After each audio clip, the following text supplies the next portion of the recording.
teeth just great. I know it ain't late, but I'm in bed by 8. 5:25, don't forget the I. Too smooth for you, and I stay so fly. Cruising through A-town, horses on my shirt. Mess with my kids, and you're bound to get hurt. I do a show through the week, best believe it ain't weak. Plenty money to be made when it needs very paid. If you wanna find me, then subscribe me. Go to YouTube and sign me. You'll see all my internet fame. If y'all a hater, don't scream my name. She rock girl, roller coaster. Welcome back to the Wende Neen Show. I am your host, Wende Neen. I got a very good show today. Very interesting too. Imagine 23 years old being told, hey, you have cancer. Hey, amputation. Oh my goodness. Are you a survivor or what? Let's find out. We're going to bring CEO of Red Diamonds Management to the stage. Let's welcome Darius Jackson. DJ. Welcome to the show. Have a seat. What's up? You all right, DJ? I'm great, excellent, exceptional. How about you? I am great. Welcome to the Wende Neen Show. I'm glad to be here. I'm glad to have you. Okay. All right, so DJ, Yeah. you've been through quite a bit.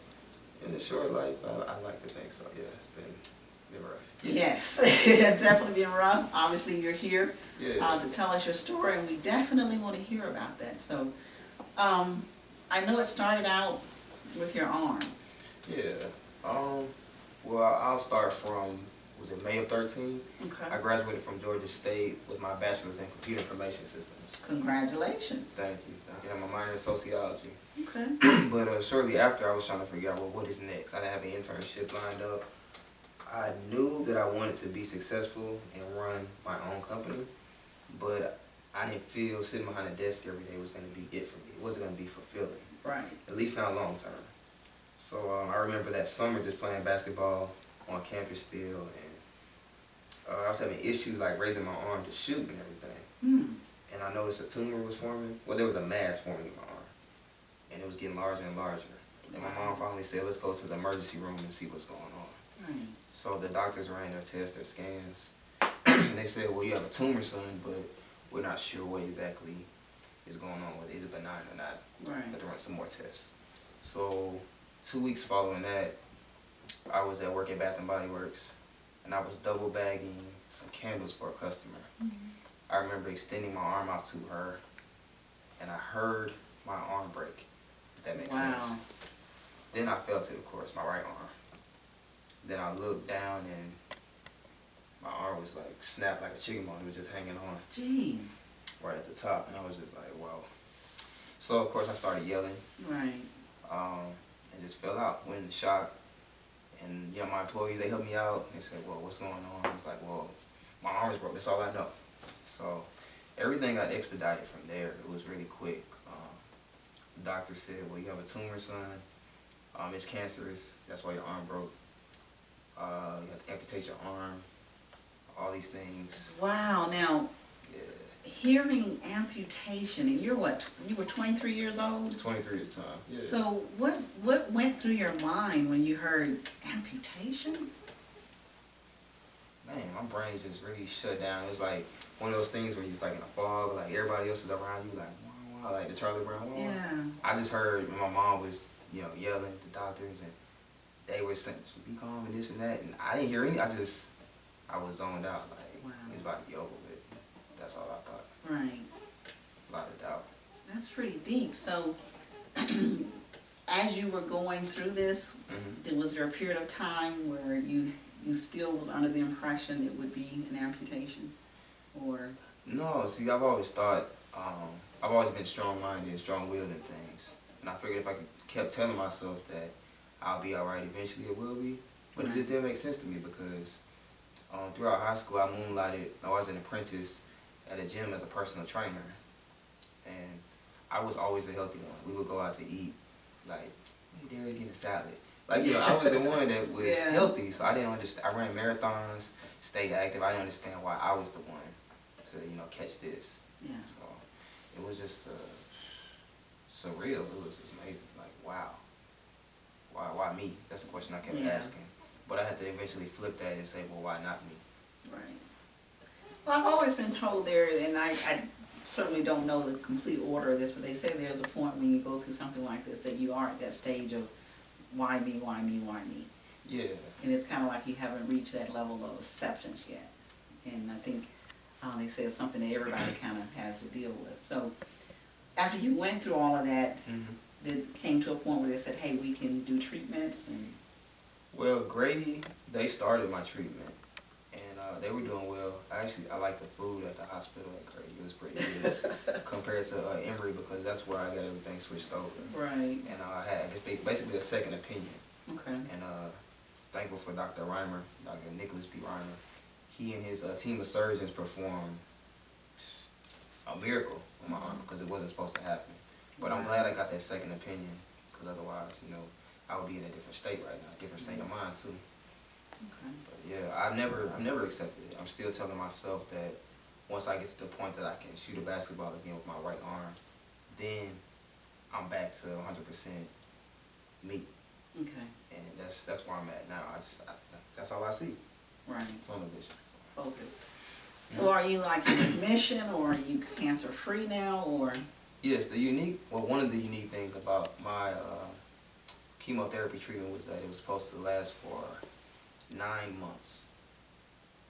And I basically told the doctors, well, if you're gonna pump me full of this legal poison, go ahead and do it, get it out the way. So they condensed my therapy from 9 months to 4 months. Okay. So from September of 13 to December of 13. That's when I was taking chemo. But I was medically cleared in May of 14. So it's been, let's say, 17, 18 months or so. Wow. Yeah, I'm good. I'm still That is active. awesome. Yes, I'm blessed. So what got you through it? At such a young age, that's a lot to endure. Well, it was a combination of things. I had strong faith. I would definitely talk to God on a regular. And He would talk to me even when I felt like I really didn't want to listen. Music too. That was one of the biggest driving forces. I remember just having my iTunes, because all I would really watch in the hospital was reruns of Martin, Forensic Files, and Sports Center. And I've seen all of the first two, and then sports is sports. But it was the music, because I would have my iTunes just set up where I had like my favorite playlist, personal favorites. And I would play one song, say it lasts 3 minutes, 35 seconds. So once that song's over with, I'll be like, okay, well, it's been a long day, but let's play another track. That's 4 minutes. Let's play a longer track, that's 6 minutes. So that's how I ended up getting through my days. Okay. It was the music.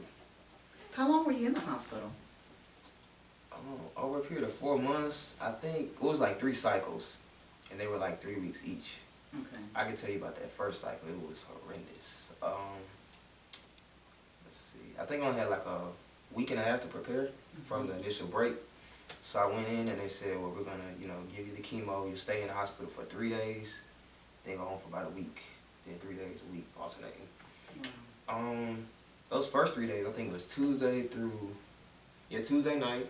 through I think Thursday night.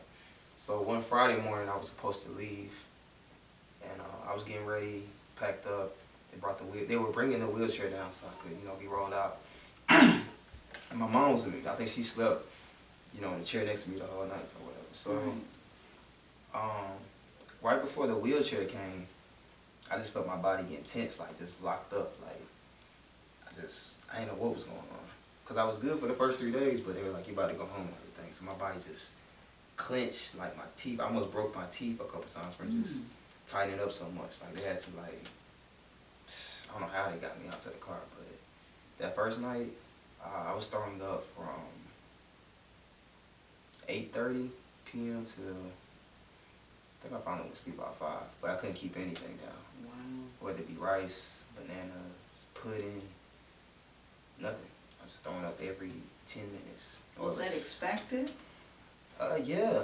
I mean, maybe not to that extent. They couldn't really tell me because everybody's body reacts differently to different chemicals, but it's legal poison. But it was the best route for me. But man, that first night, man, my mom's eyes was just like, wow, she couldn't do anything. She was helpless. Right. So that's what was killing me too. Wow. Yeah. So it sounds like you can honestly say Grady saved your life. Grady saved my life. Yeah, Emory had a good part in it too, but Grady initially put everything in place for me. Yeah. Awesome. Well, I'm definitely glad that you are a survivor and that you're certainly here to be able to tell your story. Yeah, me too. Yeah. Yeah. And it sounds like through it all, while you were doing this, something good came out of it. You're CEO of Red Diamonds Management. So True. tell us, how did that come about with this whole ordeal going on? Well, I knew that I would have a story to tell. I always thought that I was a special person, and I just had a good spirit, and I always wanted to share that with people. Right. Now, reflecting back to the music, you know, that was always a way for me to express my thoughts. Even with just myself, I'd be downstairs by myself, young. My mom always be playing music around the house, and I just have my favorite artists, favorite songs and stuff. So I was thinking, well, maybe this could be a career path for me. I was in the band since I was the cab, Marching Panthers, JJ. I performed at Carnegie Hall, performed solely on the trumpet. Wow. Performed in the Rose Bowl 2006. I think that was your USC and Texas play, Reggie Bush. So I've had a lot of musical experience, but I never really made my own music. Okay. I was like, well, I always want to have I could see myself having a hand in other artists, independent artists that need that necessary exposure to get them to the next level. I could play a part in that, not to make my own music. Right. So that's where the inspiration came from. Breaking down the name, Red Diamonds. Red is apparently my favorite color. All right. But the prefix to the word was more so like rededicated. Okay. Because I had to be rededicated to a lot of things to continue my life. Rededicated to music, family, life in general. And then diamonds, I did some research on them. Actually, I never actually told anybody this, but there was a girl in college, and her Twitter nickname had diamonds in it. So I was often thinking about her because she came to visit me. But diamonds are the hardest natural material on earth. Okay. So I took that, made it synonymous with my spirit and the spirit of my team and how we move. Wow. So That's pretty deep. thank you. Yeah. But yeah, that's, Red Diamonds, that's what we stand for. It's substance over anything. Right. And actually diamonds, there's a negative connotation behind them with blood diamonds and the fight for them in Africa. And diamonds aren't as rare as people make them out to be. However, the rarest diamonds are red diamonds. Yeah, because I don't think I've seen one. Yeah, you Google it, So do the it's research. rare, Those are rare. So I definitely have to check that out. yeah, and our mantra behind red diamonds is real is rare, because I find it difficult to find genuine, authentic, real people in the world, like yourself, like myself, I believe. Right. But it's even harder to find that in the entertainment industry. Right. There's sharks out there, people that are they want to take advantage of other people. So that's not what we're for. We're always here for the substance, pushing the culture forward, moving the art. Right.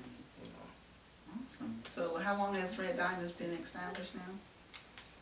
I just actually incorporated last year, so breaking in 16, we're recognized as an official business entity in the state of Georgia. Thank you. So that's a major accomplishment. Great. Yes, it is.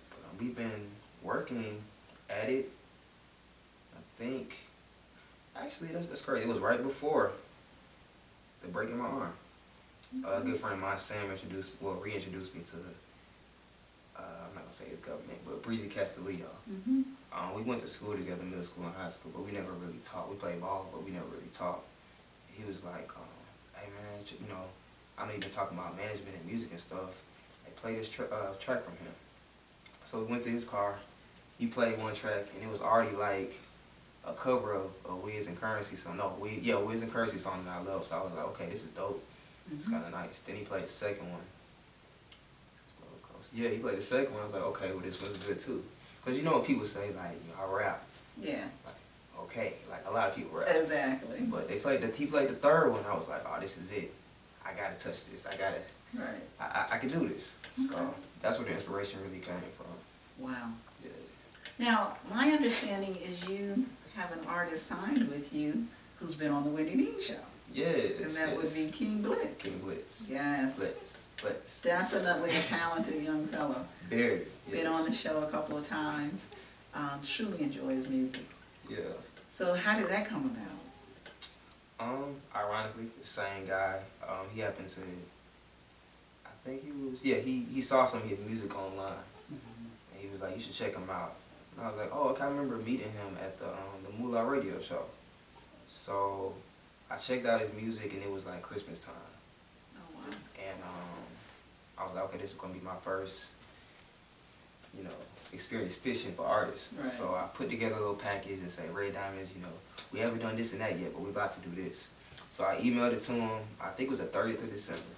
I emailed him, and he finally hit me back maybe like 3 or 4 days later. He was like, yo, I like the idea, bro, and I'm cool with it, let's meet. So we met at the Zaxby's, and another thing that stood out, I think he was saying that he had to pick up his son before or after. And I was like, okay, well that tells me where his morals is at. So, right. We could do this. So we talked, and the rest is basically history. He was just blessed with a daughter, Katie Ali Berry, Ali Boumaye. So he actually blessed me with the honor of being her godfather. Wow. So it's much deeper than music. Too. Yeah, that's new for me. So it's deeper than music. It's there.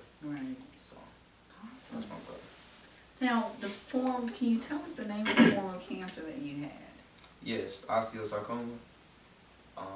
It's a bone cancer. Okay. So it started forming in the bone in my right humerus. They actually had to remove a good bit of this section right now. So this is a metal rod here, and this is like a reestablished metal joint. But the rest of this is definitely my arm. So. Wow. But I'm still going to physical therapy. It's all right. I enjoy it. They got me lifting 5 and 6 pound weights, and I'm basically doing push-ups now. I can do a few. Wow. So That's good. I mean, they only told me I would have 30% mobility at max, the doctors, but I was gonna tell them what I was gonna do. Right. So right now I'm probably at like 50, 55. Wow, that is just awesome. Very, very touching story. Thank you. Very glad to see that you are a survivor, because we know statistics indicate that a lot of times you really don't make it. Most people look at it when they hear cancer, that's it. Right, it But could be a wrap. you actually survived that, and that's good. You're doing good things. So I definitely want to thank you for being on the show. I want to, being that you managing King Blitz, one of my favorites, I certainly want to close out with some of his music. And also tell the audience out there how we can follow Red Diamonds Management. Well, how can we keep in touch? All right, we have a reestablished website, reddiamondsmanagement.com. You can find everything we've done, everything we're about to do on the site.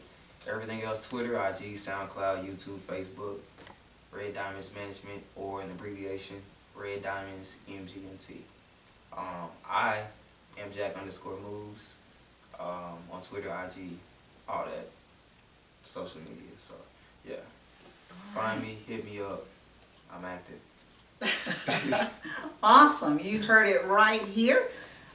Darius Jackson. He is also known as DJ, CEO of Red Diamonds Management. He is also King Blitz manager, so definitely check him out. They got some good things going on over there. So we're going to close this thing out with a little bit of King Blitz. And keep in mind, this is how we do it. It is what it is. It is done. Until next time, au revoir. King Blitz had when I came up in it. Hit my line and tell me what you spending. Got a shorty tryna get a mention. We work it out, I got her out your bitch. In the midst of that shit, I don't mess around, I won't quit. And I'd much rather stay independent, I ain't sucking up to get rich. Fuck, anyone who ever doubted me, might believe me after this shit. And I got real haters like oh, but you still talking man quick. Tell me I'm on now, when I'm grown now, when I curse as much as I please. Only my clientele hit my phone line, and I got whatever they need. Make my own crap for themselves, yo. My finger pressing EP. On my dog, that never snitch, I don't fuck around with no plea. And don't chill with niggas, listen to